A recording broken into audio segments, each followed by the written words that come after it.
In the House, I think it might be, I would hazard to say it was a chaotic appropriations and funding process. Were you able to Yeah. achieve any of what you wanted to get in terms of wildfire policy or recovery efforts in this latest round of funding?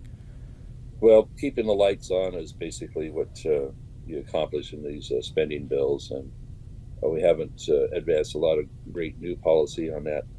Um, there's little wins here and there um, within the military spending on that, but it's not been a really great situation. Okay. And you know, guys and gals on our own side are bickering amongst the Republicans and us Republicans, and that's not a really great look across the board for the rest of the country, nor for just the business of the House getting work done. Whether forget the partisan side of it. Yeah. So I'm, I guess, disappointed the way our process has been working lately too. But bickering ever since like Speaker McCarthy came in January of 23, and that took 15 votes, and then next thing you know, 9 months later, they're throwing them out. And we're back in turmoil, and so now Mike Johnson's trying to pick up the pieces here, and now they're attacking him. Yeah. So how smart does that all look? It's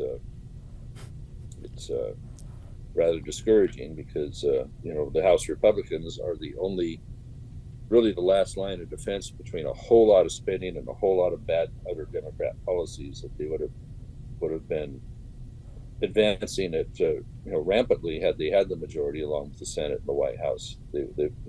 So I guess that's not a positive way to look at things, but we've been able to put the brakes on a lot of really bad policy, in my opinion, or in a Republican's opinion, that would have gone on under a continuation under a Democrat majority in the House. And they'll be right back at it should they somehow win one in this next election. It'll be much more vast amounts of irresponsible spending. We're still spending at a rate that is not matching our income, and my colleagues are speaking frequently about this on the floor with detailed charts and showing the numbers, and we're not in a good way. And the Dems, they don't mind just dreaming up $1 trillion new programs, new expenditures right in the middle of a budget year. And there's no way this is being paid for. This is borrowed money. It's borrowed time. And if the House Republicans aren't there to at least put the brakes on things a little bit, it'd be that much worse. So so these spending bills, they're a compromise, and no, they don't come close to balancing.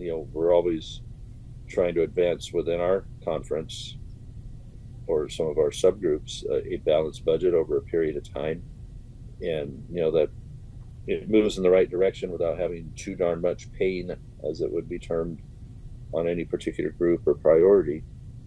But we're not moving the ball quickly enough with the way that the debt is building. And if interest rates were to continue to creep up a little bit, it will devour our discretionary portion of our budget, which is becoming a narrower and narrower part of our overall budget anyway, with the mandatory spending and interest service is, debt service is a bigger number when you look at the charts, and that's it's not good.